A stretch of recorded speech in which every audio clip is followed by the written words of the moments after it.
अब यूपीएससी की तैयारी के लिए दिल्ली या इलाहाबाद आने की जरूरत नहीं है, क्योंकि सिविल्स डेली कराने जा रहा है आपकी प्रिपरेशन सीडी यूट्यूब क्लासेस के माध्यम से, जहां हम लेकर आ रहे हैं डेली बेसिस पर करंट अफेयर्स और स्टैटिक पोर्शन के टॉपिक्स, प्रीलिम्स, मेंस और इंटरव्यू को मद्देनजर रखते हुए तमाम वीडियो लेक्चर्स और मेंटरशिप गाइडेंस, वो भी बिल्कुल निशुल्क। हम अपना टाइम इन्वेस्ट करते हैं ताकि आप अपना कीमती वक्त सही जगह सही डायरेक्शन में इस्तेमाल करें।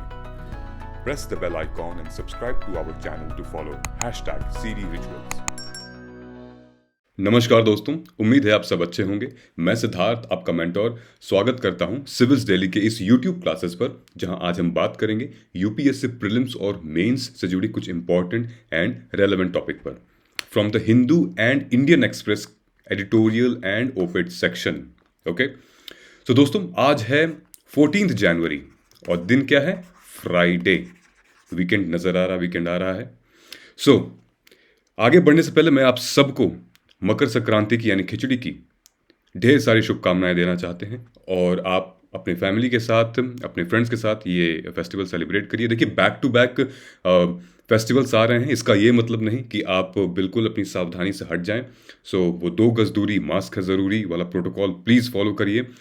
मेरी तबीयत अभी कुछ खास ठीक हुई नहीं है, अभी भी मुझे थ्रोट इन्फेक्शन लग रहा है मुझे। इन केस अगर कफ या स्नीज होता है तो please excuse me for that. So please take care of yourself and your family. और अगर आप एक एस्पिरेंट हैं, यूपीएससी की तैयारी कर रहे हैं, तो लापरवाही बिल्कुल नहीं बरतनी है। ओके, चलिए आगे बढ़ते हैं। तो हम कल के अपने कमेंट्स पे जाते हैं। कल जो हमने एनालिसिस की थी द हिंदू से रिलेटेड, तो कुछ कमेंट्स आए हैं जहाँ पे रिया ने बहुत डिटेल में आंसर हमें कमेंट करके बताया। ये कुछ क्वेश्चंस हैं, राइट? ये क्वेश्चंस मैंने पूछे थे आप लोगों से। And first of all, well done Riya, that you have watched the entire video, ठीक है, and you have given us your time. Thank you so much that, and Vivek, Pramila, everybody and the rest of the people who have already commented और जो लोग नहीं comment कर पा रहे हैं। So, तारकुंडे कमेटी, ये सही जवाब है। और जो आपने लिखा है मेंस आंसर का framework, this is absolutely correct. Okay, in case अगर आप अपने कंटेंट को कॉन्टेक्स्ट के साथ जोड़ देते हैं, मतलब कि अगर आप जस्टिफाई कर देते हैं अपने आंसर को, जो कि मैंने कल बताया था, ढेर सारी कमिटीज, ठीक है, तो कोई भी फिलॉसफी, कोई भी फैक्ट, इनको जोड़ दीजिए, आपका मेंस आंसर बेहतरीन बन जाएगा। और एक अच्छा यूपीएससी एस्पिरेंट यही करता है, अपने फिलॉसफी को, अपनी बातों को तर्कों से और तथ्यों से जस्टिफाई करता है। Okay, so well done here. And Vivek, I can totally, I think analyse कि आप जब मैंने बोला है कमेंट करके, पॉज करके वीडियो कमेंट करके लिखिए, तो आई थिंक आपने किया है वो। So well done, thank you so much. And Pramila, I agree with the fact that Article 14 of the Constitution, right to equality होनी चाहिए, और every person has the equal rights before law. Well done guys. So moving forward, ठीक है, आज का जो analysis है थोड़ा सा अलग है, ठीक है, फिलोसॉफिकल टर्म्स पे है। ये क्वेश्चंस थे मेरे, ये ग्रीन वाला है, आप देख लीजिएगा वीडियो पॉज करके, किसका क्या सही आंसर होगा। वुमेन वर्कफोर्स का होगा, मिनिस्ट्री ऑफ होम अफेयर्स का होगा। ओके, सो इन केस अगर दोस्तों आप लोगों ने हमें सब्सक्राइब नहीं किया है, तो ये सब हमारे यूट्यूब क्लासेस चलते हैं। You are requested to kindly subscribe and press the bell icon so that every now and then you receive the notifications on daily basis, ठीक है। इन केस अगर आप बाहर हैं, आप यूट्यूब नहीं ओपन कर पा रहे हैं, सो नोटिफिकेशंस तो आएंगी ही आएंगी। दूसरा, अगर आप मिस कर जा रहे हैं, तो ये हमारे कुछ पॉपुलर प्लेलिस्ट हैं जिनको आप लोगों ने बहुत पसंद किया है, और इसमें क्रोनोलॉजिकल ऑर्डर में डेट वाइज सारी चीज़ें दी हुई हैं। तो आप अगर कल का एडिटोरियल मिस कर दिए हो, तो प्लीज़ आप प्लेलिस्ट में जाइएगा और उसको ओपन करके आप वॉच कर सकते हैं, समझ सकते हैं। ओके, इनफैक्ट आप ये भी मेंशन कर सकते हैं आज के कमेंट में कि आप आज से 3-4 दिन पहले जो वीडियो देखे थे उसमें अगर कोई डाउट हो तो, यू अंडरस्टैंड, राइट? तो हमें ऐसे ही करना है। चलिए हम शुरू करते हैं आज का एनालिसिस। आज 2 एडिटोरियल हम कवर करेंगे, एक है इंडियन एक्सप्रेस का और एक है द हिंदू का। ये आपके स्क्रीन के सामने जो दिख रहा है वो है द हिंदू का एडिटोरियल। ओके, ये सारे न्यूज़ आप ऊपर नीचे देख रहे होगे, हमने बहुत कवर नहीं किया है, हम सिर्फ मतलब की चीज़ें कवर कर रहे हैं यहाँ पे। अभी ज़रूरत नहीं है जानने की, ठीक है, ये सारी चीज़ें हम ऑलरेडी डिस्कस कर रहे हैं, कर चुके हैं। But the most important thing is this one, the liberal economics create illiberal societies, ठीक है। और दूसरा जो हम कवर करेंगे वो है द इंडियन एक्सप्रेस का, okay. So let us understand, let us start now. Liberal economics create illiberal societies, ये हमारा पहला एनालिसिस होगा आज का। GS2 paper political theory thinker से रिलेटेड है। अगर इस आर्टिकल को आप पढ़ोगे तो इसमें हर चीज़ मेंशन किया हुआ है जो आपके GS2 के सिलेबस में मेंशन्ड है पॉलिटिकल थियरी और फिलॉसफी में। Capitalism, communism, totalitarianism, democrat, socialism, individualism, liberalism and new liberalism, proprietarian capitalism, authoritarianism, मतलब सब कुछ है। एक चीज़ यहाँ समझ लो कि किसी भी चीज़ के आगे अगर ISM लग जाता है, इज्म प्रीफिक्स, तो उसका मतलब होता है आइडियोलॉजी, ठीक है, विचारधारा, ठीक है। जिनको नहीं पता होगा, मोस्ट ऑफ द यू, मुझे पता है आप लोगों को पता होगा, लेकिन जिनको नहीं है वो ये है, आइडियोलॉजी होती है, विचारधारा होता है किसी भी चीज़ के आगे, फेमिनिज्म हो गया जैसे, ठीक है। तो आज का जो न्यूज़पेपर है, जो एनालिसिस है, वो ये कह रहा है कि लिबरल इकोनॉमी मतलब फॉर एग्जांपल अगर हम LPG रिफॉर्म्स को अगर इंडिया के कॉन्टेक्स्ट में लें, जो 1991 में जिनकी मनमोहन सिंह जी की प्रशंसा बहुत की जाती है, मोन्टेक सिंह अहलूवालिया की प्रशंसा बहुत की जाती है उसमें, कि LPG रिफॉर्म्स आए थे और उसके तहत मार्केट खुली, निवेश हुआ, प्राइवेट कंपनीज आई, हम लोग भी एक्सपोर्ट किए आइटम, और लोग फिर थोड़ा सा उनका स्टेटस सिंबल बढ़ा और चीज़ें अच्छी हुई। लेकिन यहाँ पे एक प्रॉब्लम भी दिख रही है। लिबरल इकोनॉमी अगर सही से उसको ऑब्जर्व न किया जाए तो सारी की सारी वेल्थ, सारी की सारी प्रॉपर्टी प्राइवेट कंपनीज के पास चली जाएंगी, एक इलिबरल सोसाइटी हो जाएगी, एक असमानता समाज खड़ा हो जाएगा, असमान समाज खड़ा हो जाएगा, मतलब अनइक्वल सोसाइटी। सो ये पूरा का पूरा आर्टिकल उसी पे बेस्ड है कि हमें एक जो गांधीयन डेमोक्रेट सोशलिज्म था उसको फॉलो करना चाहिए, न कि फुल्ली लिबरल इकोनॉमिक्स, ठीक है। आज हम वो समझेंगे। सॉरी, आते हैं क्वेश्चन पे, ठीक है। सबसे पहले हम ये टर्म समझ लेते हैं, ठीक है। मैं आपको बहुत डिटेल में नहीं बताऊंगा, एक जिस्ट दूंगा इसका मतलब क्या होता है एग्जाम्पल के साथ, तो आप समझ लेना, ओके। कॉपी पेन लेके रेडी रहिए, समझ में नहीं आएगा तो पॉज कर लीजिएगा, ओके। सबसे पहले हम आते हैं टोटलिटेरियनिज्म पे। आंख बंद करके टोटलिटेरियनिज्म का एग्जाम्पल लिख देना कि हिटलर वाला, ठीक है। इस शख्स से तो सब वाकिफ होंगे, हिटलर से, अडोल्फ हिटलर, ठीक है। टोटलिटेरियनिज्म का सबसे एकमात्र फंडा ये है कि ऐसी सरकार, ऐसा पॉलिटिकल सिस्टम जहां जो अपनी ही पॉलिसी चलाए, अपनी ही मिलिट्री चलाए, सब कुछ उसका ही हो, कोई ओपोजिशन ही ना हो वहां पे, there is no opposition, no opposition party, okay. That is called totalitarianism, जो सारी की सारी पावर अपने पास रख ले, सारी की सारी पॉलिटिकल सिस्टम अपने पास रख ले, वो होगा टोटलिटेरियनिज्म, ठीक है। जो भी पब्लिक लाइफ है, जो भी प्राइवेट लाइफ है, सबको कंट्रोल करे, ये होता है, ठीक है। आप डेफिनेशन के लिए मैंने यहाँ मेंशन कर दिया है, वीडियो पॉज करिए, देखिए, समझिए, फिर वीडियो प्ले करिए, ठीक। सोशलिज्म, ठीक है, समाजवाद जिसको हम कहते हैं, ठीक है। नेहरू जी समाजवाद थे, ठीक है। जवाहरलाल नेहरू समाजवाद थे, गांधी जी समाजवाद थे।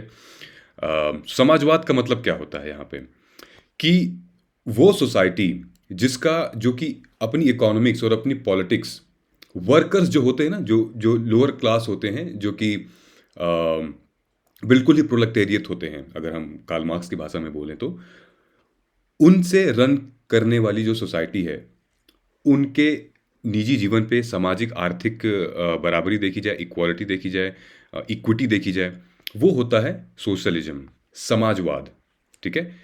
This can be achieved through decentralised and direct work ownership and centralise state ownership means of production, ठीक है। आपने देखा होगा जैसे ही हमारा भारत आज़ाद हुआ था, हमारा जो सबसे पहला फर्स्ट कॉन्स्टिट्यूशनल अमेंडमेंट एक्ट था, वो कौन सा था? ये है क्वेश्चन, कमेंट करके बताइएगा कि पहला कॉन्स्टिट्यूशनल अमेंडमेंट एक्ट कौन सा था हमारा? ठीक है, जवाहरलाल नेहरू जी ने जैसे जैसे जैसे ही हमारा भारत आज़ाद हुआ था, फर्स्ट कॉन्स्टिट्यूशनल अमेंडमेंट एक्ट किया था इससे रिलेटेड। ठीक है, सो जैसे ही वो आज़ाद हुए थे, हम आज़ाद हुए थे, तो लैंड रिफॉर्म से रिलेटेड चीज़ें हुई थी ताकि सोशलिज्म, समाजवाद का बढ़ावा हो। ठीक, ये हो गया। कलेक्टिविज्म एंड इंडिविजुअलिज्म, देखिए ये एक बहुत ही विपरीत हैं, ऑपोजिट हैं दोनों से। कलेक्टिविज्म आप एक किसी भी सोसाइटी को लेके कह सकते हैं। जैसे मान लीजिए कि अगर हम सिविल सोसाइटी को लें तो दैट इज अ कलेक्टिविज्म। ठीक है, सिविल सोसाइटी, एनजीओ हो गया, कोई प्रेशर ग्रुप हो गया, दैट इज कलेक्टिविज्म। इंडिविजुअलिज्म का एग्जाम्पल पता है क्या है? कैपिटलिज्म का एग्जाम्पल ले लीजिए, या फिर ऑन्टरप्रेन्योरशिप ले लीजिए। इंडिविजुअलिज्म का मतलब यह है कि मैं सक्षम हूं, मुझे वो आज़ादी मिलनी चाहिए। ठीक है, जो सबको आज़ादी मिल रही है, मुझे भी वो आज़ादी, मुझे भी वो फ्रीडम, लिबरलिज्म, वो सारी चीज़ें मिलनी चाहिए, और मैं सक्षम हूँ। मतलब कि जब मैं रिटायर होऊंगा तो मुझे पेंशन की ज़रूरत नहीं है, मैं इतना सक्षम हूँ कि मैं इतना पैसा कमा लूँगा, that I will be on my own. Okay, तो साधारण एग्जाम्पल मैंने आपको बता दिया है कलेक्टिविज्म का, सिविल सोसाइटी प्रेशर ग्रुप वाला, जहाँ पे एक ग्रुप, एक पूरा समुदाय के बारे में सोचता है, समझता है, फिर उसके लिए पॉलिसी हो गया, अच्छा बुरा सोचता है। Then individualism is like you, जैसा कि मैंने आपको बताया, जो जैसे एंटरप्रेन्योर्स लोग होते हैं, वो पहले ऑफ कोर्स अपने बारे में, अपने लिए लिबरल होते हैं, अपने लिए इक्विटी ढूंढते हैं, अपने लिए freedom of speech and expression, and then उसके बाद क्या होता है, that is a different thing. ठीक है, तो यहाँ मेंशन हुआ है collectivist culture are usually contrasted, collectivism stressed on the importance of community. ठीक है, individualism focused on rights and concern, whereas unity and selflessness are value traits and collective। ठीक है, यूनिटी एंड सेल्फलेसनेस, और यहीं पे individualistic पे independence and personal liberty, individualistic culture का concern है। ओके, पॉज करके आप समझ सकते हैं। अब आइए ये समझते हैं। देखो, इस आर्टिकल को समझने के लिए ये चीजें आपको बता रहा हूं। ठीक है, कम्युनिज्म, सोशलिज्म और कैपिटलिज्म, इन तीनों में बेसिक फर्क हम जान लेते हैं। कम्युनिज्म को हम ये भी कहते हैं कि इकोनॉमी को कमांड करती है कम्युनिज्म, जहां पे government owns, regulates all aspects of economy. ठीक है, ऑल्सो नोन एज इतना। ये कम्युनिज्म कहाँ देखा गया है? चाइना में। ठीक है, रशिया के किसी पार्ट्स में था। ठीक है, government owns, regulate all aspects of economy. ठीक है, सोशलिज्म कहाँ का है एग्जाम्पल है? हमारे भारत का। ठीक है, socialism basically democracy plus capitalism का एक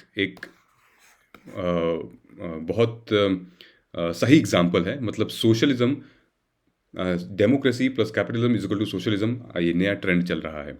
ठीक है, so government owns, regulate some part of the economy to benefit the whole nation and the individual and private business owner, इसको हम मिक्स्ड इकोनॉमी भी कहते हैं।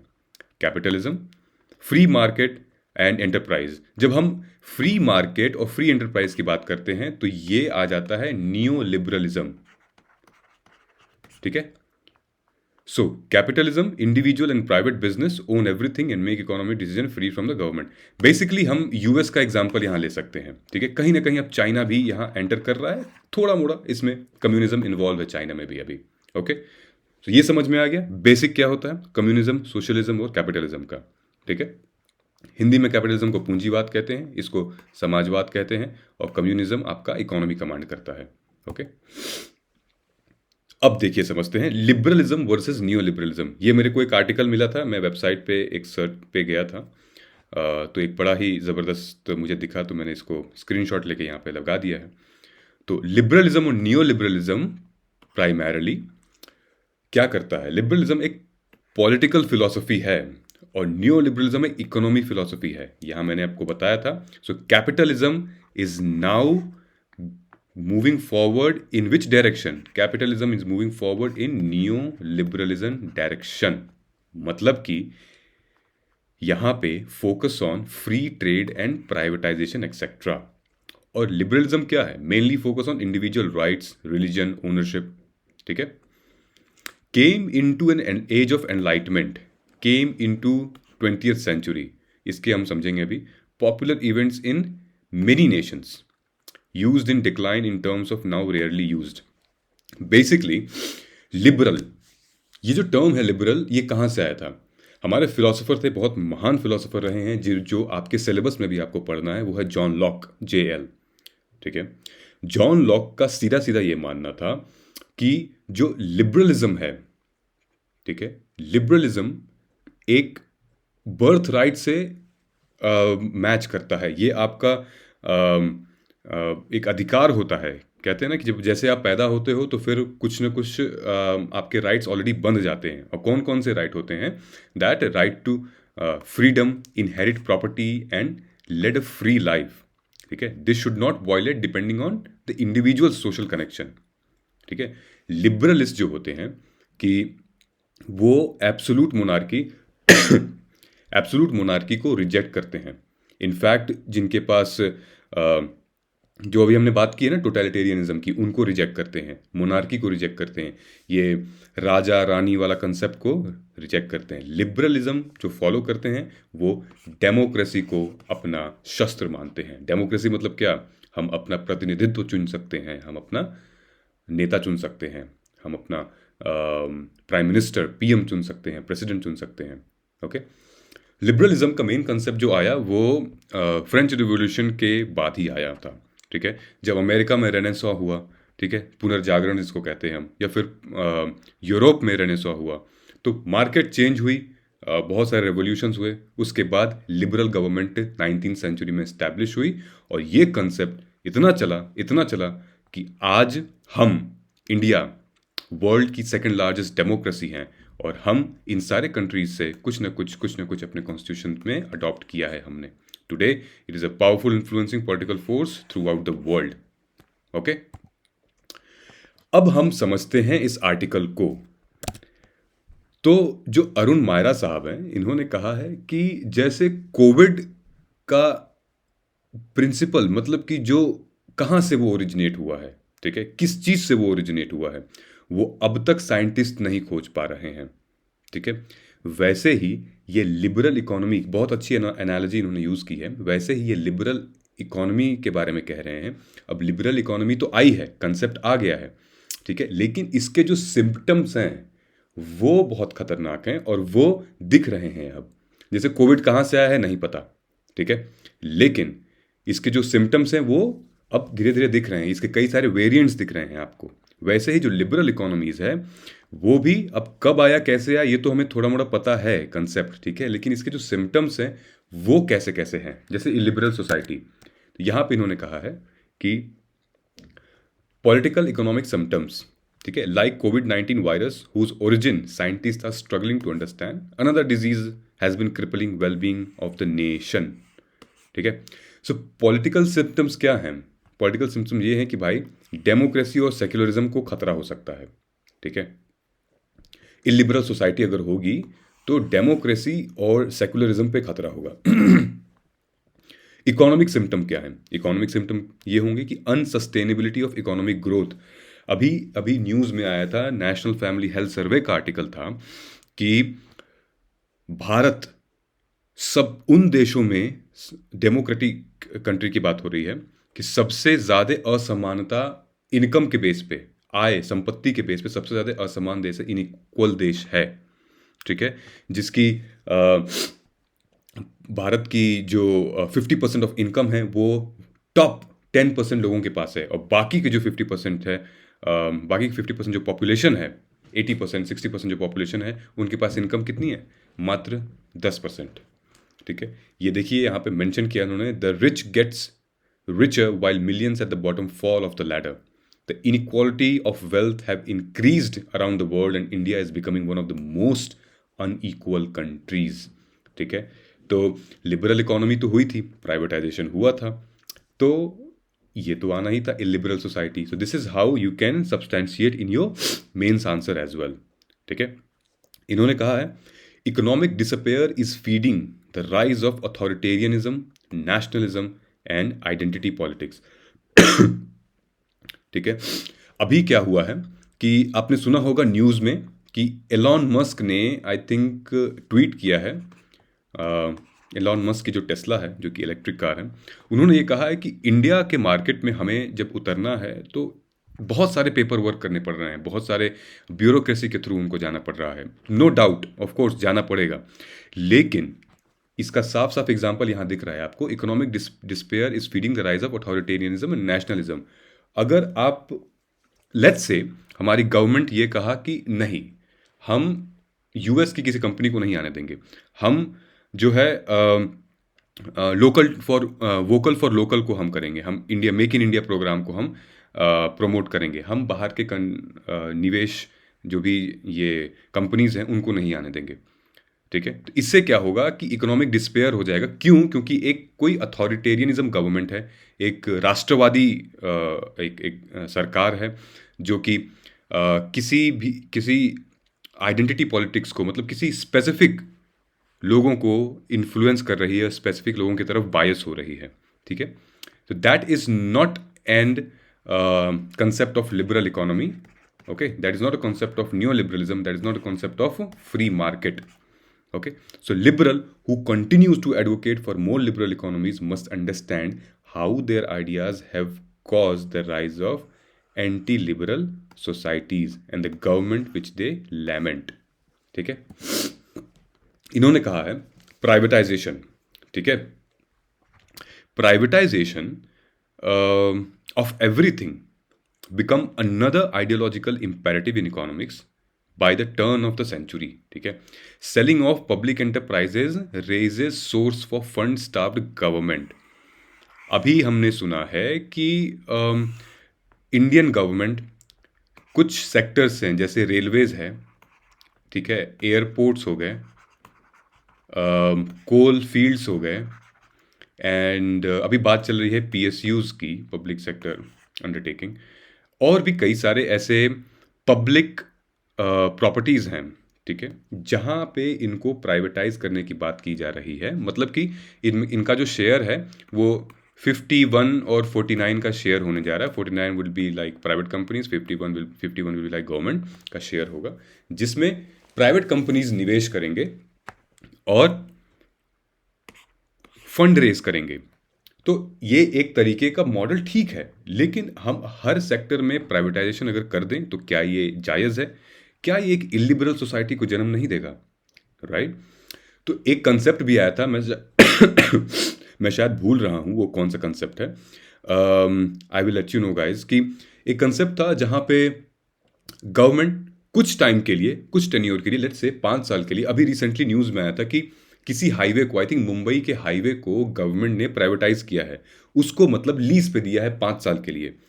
तो बेसिकली जो प्राइवेट कंपनी गवर्नमेंट के हाईवे को लीज पे लेगी, वो फंड देगी, वो पैसा देगी सरकार को, और सरकार वो पैसा फिर यूज करेगी पॉलिसी बनाने में या फिर कोई इंफ्रास्ट्रक्चर डेवलप करने में, ठीक है।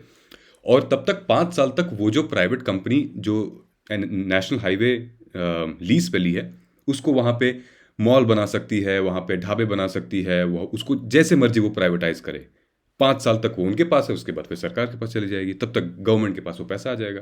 तो ये एक पीपीपी मॉडल, जिसको पब्लिक प्राइवेट पार्टनरशिप मॉडल, ये अभी एक नया ट्रेंड में चला आ रहा है, जो कि अच्छा है, that they can do it. But जो पुरानी जैसे रेलवेज है, एयरपोर्ट्स है, क्या इसको प्राइवेटाइज करना चाहिए? आप बताइएगा, आप भी एक यूपीएससी एस्पिरेंट हैं और ये सारे सवाल तो आपके जहन में घूमने चाहिए, खुद से पूछना चाहिए। तो मैं पूछ रहा हूँ आपसे, कमेंट करके बताइएगा, what do you think that these government bodies, government agencies and sectors, should we privatise, should they privatise और नॉट? इसका जस्टिफिकेशन भी क्या देते हैं कि प्राइवेट कंपनी जो है वो, उनकी डिलीवरी बहुत अच्छी होती है, सर्विसेज की डिलीवरी बहुत अच्छी होती है, क्वालिटी बहुत अच्छी होती है, वो बहुत प्रोफेशनल होते हैं, बहुत एथिकल होते हैं। तो क्या हम नहीं कर सकते? क्या गवर्नमेंट ऐसा कुछ नहीं कर सकती? गवर्नमेंट भी तो एथिकल हो सकती है, गवर्नमेंट भी तो प्रोफेशनल हो सकती है और टाइम टू टाइम डिलीवरी कर सकती है, और ये प्रूव भी किया, ऐसा नहीं है। बहुत सारे योजनाएं हैं, जैसे कि मोदी जी की एक योजना है उज्ज्वला योजना, बहुत ज़बरदस्त स्कीम चली है। कुछ चैलेंजेस ऑफ कोर्स रहेंगे, but those are the things, right? When public is converted to private, rich people can buy what they need. In fact, they can buy more with their higher income and if they have become more expensive, better healthcare as well as better education for their children at the world's best school. ठीक है, ये तो चीज़ें हैं जो कोई भी समझ सकता है. ठीक है, the children of wealthy people with better education have greater access to opportunities in future also, और ये गैप मेंटेन रहेगा. ठीक है, liberal economist promoting free market, free trade, privatization are worried for nationalization and authoritarian government. ये चीज़ अभी हमने यही समझी है इकोनॉमिक डिस्पेयर में. ठीक है, टेस्ला का एग्जांपल ले लेना आप. ठीक है, समझ में आ जाएगा. अभी भी रिसेंट का एग्जांपल मैंने लिया आपको. Okay, now liberal economies create illiberal societies. ये मैंने मेंस का क्वेश्चन आपको दिया हुआ है. You are requested to kindly comment here. ठीक है, इसको कमेंट करके बताइएगा, हम समझेंगे. एक इंफॉर्मेशन यहाँ पे मैं देना चाहूँगा. यहाँ पे मेंशन्ड है, मैंने क्वेश्चन पूछा है, प्रोप्रिटेरियन कैपिटलिज्म क्या होती है. ठीक है, प्रोप्रिटेरियन कैपिटलिज्म शायद मैंने यहाँ पे हाईलाइट किया है ग्रीन कलर का. सो proprietarian societies is just that he who owns more must have a greater say in the governance and the enterprise. In truly democratic societies, human rights must prevail. ठीक है, मतलब कि ये कहना है कि अगर रिलायंस के पास ज़्यादा संपत्ति है, ज़्यादा प्राइवेट प्रॉपर्टी है, तो क्या उसका सरकार में, गवर्नमेंट में ज़्यादा शेयर होगा. ठीक है, तो ये क्वेश्चन है. सो बेसिकली जो डेमोक्रेटिक इंस्टीट्यूशंस हैं वो ऐसा नहीं, सब लोग इक्वल हैं, कोई गरीब कोई अमीर ऐसा नहीं है कि कोई बायस होगा. तो डेमोक्रेटिक इंस्टीट्यूशन यही कहता है कि सब समान है. ठीक है, चाहे वो बिलियनियर हो, चाहे वो कितने से कितना भी गरीब हो, that determines actually the rule of law. हमें फॉलो करना चाहिए. ठीक है, सो द प्रॉपर्टी प्रॉब्लम हमने ऑलरेडी डिस्कस किया हुआ है. एक और सिचुएशन है यहाँ पे, ये मैंने ग्रीन कलर से हाईलाइट किया हुआ है कि the private property solution has also harm the natural environment. इसका मतलब ये है कि हम जैसे कि अगर अब प्राइवेटाइजेशन कर रहे हैं, तो लेट्स से हम कोविड-19 के वैक्सीन के बारे में बात कर रहे हैं. ठीक है, जैसे serum institute of India, Bharat biotech या फिर अन्य कोई भी, जाइडस कैडिला वैक्सीन, ये लोग हो गए. तो ये एक लिबरल इकोनॉमी तो है, लेकिन एक इलिबरल सोसाइटीज़ कर रही है. मतलब कि सोर्सेज रिसोर्सेज हमारा ही यूज़ कर रहे हैं, लेकिन उसके बाद फिर पेटेंट लगा दे रहे हैं चीज़ों पे. ठीक है, मतलब कि जो ओनर हैं वो, मतलब जो स्टेक होल्डर्स हैं, जो ओनर्स हैं, जो उसमें एम्प्लॉयज़ हैं, उनका ही बेनिफिट होगा टाइम टू टाइम पे, लेकिन बाकी जो समाज है उनका बेनिफिट नहीं होगा. ठीक है, तो यहाँ पे प्राइवेट प्रॉपर्टी का जो सोल्यूशन है वो एक ये बता रहे हैं कि भाई आप ये गांधीयन फिलॉसफी फॉलो करिए, गांधीयन डेमोक्रेटिक सोशलिज्म. ठीक है, जहाँ principle of human rights must not be over powered by property right. ठीक है, एक मानव अधिकार है. ठीक है, हमारा मूल अधिकार है फंडामेंटल राइट को प्रॉपर्टी राइट से, इसीलिए प्रॉपर्टी को अलग कर दिया गया था FR से. ठीक है, सो ये रहा हमारा आज का टोटल पूरा का पूरा आर्टिकल. ये एक इम्पॉर्टेंट कंसेप्ट था पॉलिटिकल साइंस से, GS फिलोसफी से, GS पेपर 2 से. कोई भी डाउट हो इससे प्लीज़ कमेंट करके बताइएगा. और ये जो क्वेश्चन मैंने आपको दिए हैं, ट्राई टू डेवलप और क्रिएट अ फ्रेमवर्क. ठीक, तब तक हम आगे चलते हैं. ये है हमारा दूसरा आज का एडिटोरियल. दूसरा है a social line of control. ये जो अभी रिसेंट केस आया था ना, बुल्ली बाई वाला और सुल्ली डील वाला जो केस आया था, उस पे है. ठीक है, हम इस आर्टिकल को पूरा नहीं जाएंगे, ये मैंने हाईलाइट किया है दूसरे पर्पस के लिए. दूसरा पर्पस मतलब कि यहाँ पे ये चीज़ डिफरेंट है, जो मैंने आपको पढ़ाया है दैट इज़ टोटली डिफरेंट. यहाँ पे 3 चीज़ों की बात कही इन्होंने कि जो बुली बाई का जो केस है, ठीक है, उससे 3 चीज़ें कॉन्सिक्वेंसेस के रूप में निकल के आती हैं. ठीक है, जो ब्लू कलर का मैंने हाईलाइट किया है वो, उसने क्वेश्चन भी पूछा हुआ है कि what is the largest significance of the uncharacteristic response of the Bulli Bai app. ठीक है, what does it point to be और इट रिप्रेजेंट.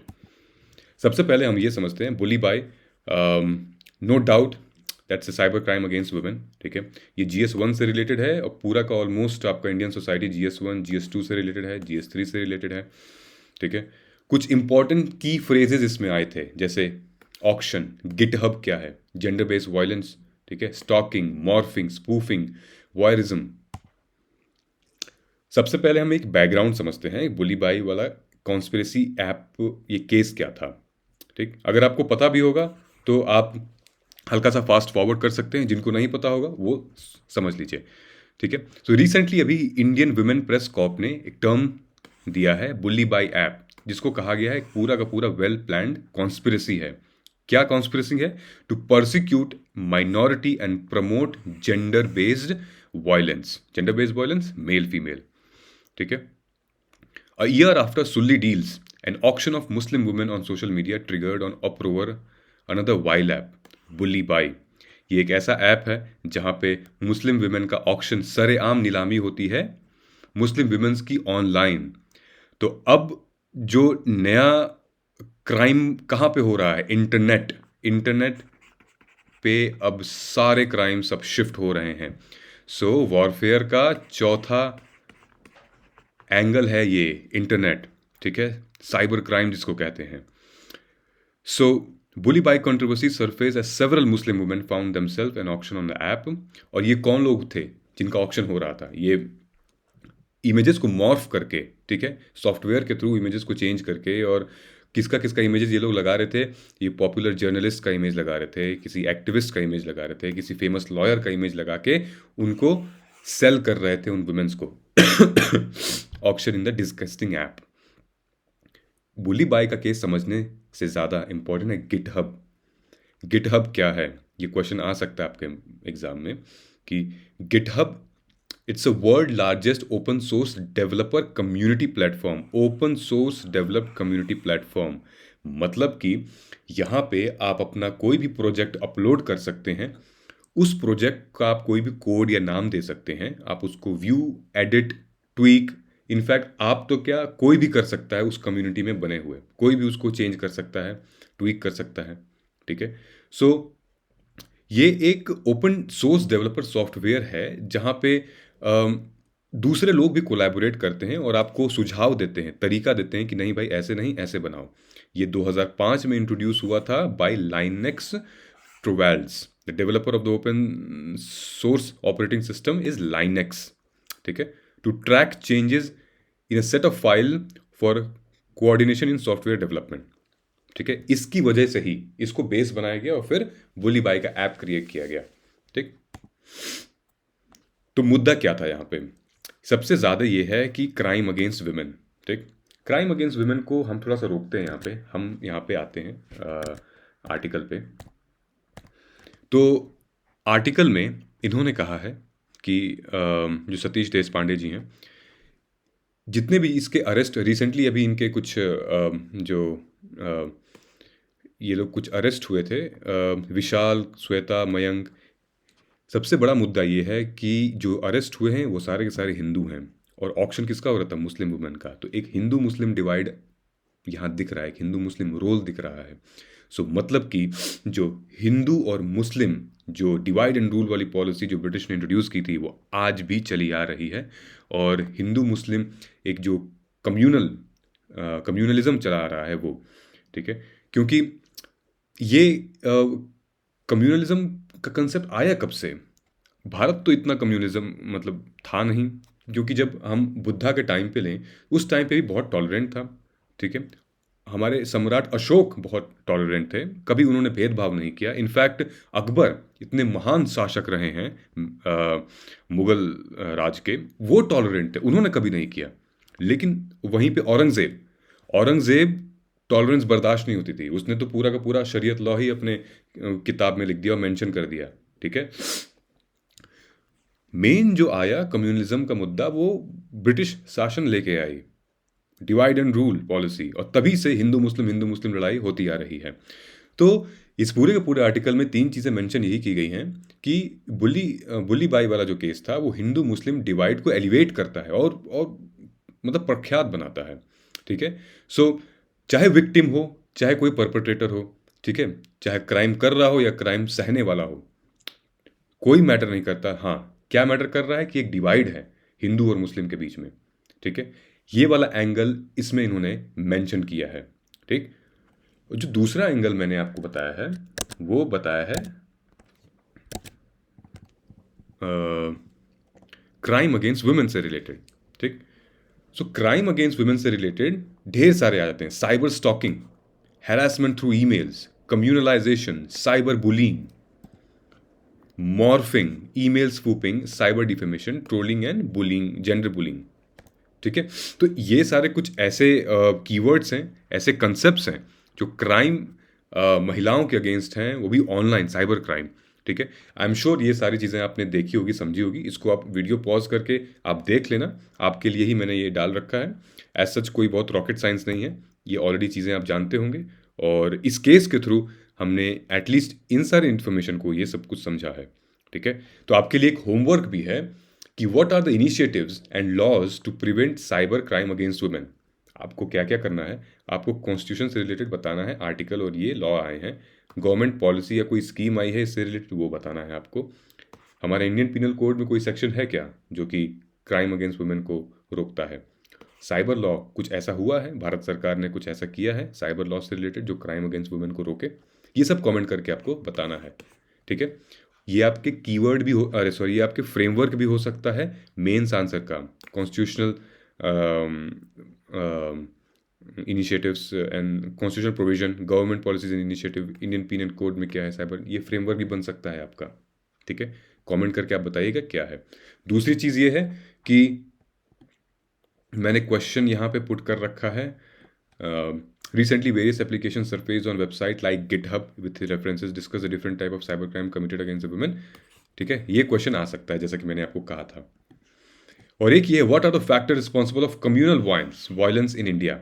ये एक ज़बरदस्त क्वेश्चन है, इसको तो अगर सेव कर लो, ये कहीं ना कहीं क्वेश्चंस आने वाला है, आ सकता है।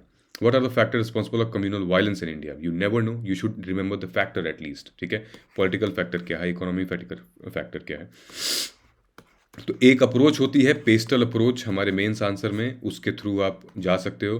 Political, economical, social, technological, environmental, legal approach, ये आप सारे यूज कर सकते हो, बता सकते हो हमें।